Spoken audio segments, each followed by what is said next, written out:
கடவுளுடன் காலை வணக்கம். புனித யோவான் எழுதிய நற்செய்தி 16ஆம் அதிகாரம் 12 முதல் 15 வரை உள்ள இறைவார்த்தைகள்.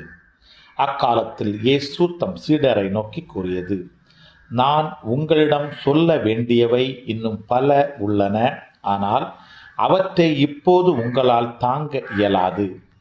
உண்மையை வெளிப்படுத்தும் தூய ஆவியார் வரும்போது அவர் முழு உண்மையை நோக்கி உங்களை வழிநடத்துவார். அவர் தாமாக எதையும் பேச மாட்டார், தாம் கேட்பதையே பேசுவார். வரப்போகிறவற்றை உங்களுக்கு அறிவிப்பார். அவர் என்னை மாட்சிப்படுத்துவார். தந்தையுடையவை யாவும் என்னுடையவையே.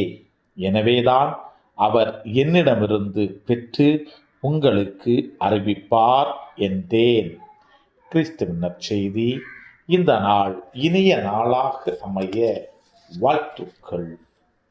பல பல பல புதுமைகள், பெருமைகள், இனிமைகள் இறங்கிய நல்ல நாள், ஒரு நல்ல நாள், நம் தேவன் தந்த நாள். இது நல்ல நாள், ஒரு நல்ல நாள், நம் தேவன் தந்த நாள்.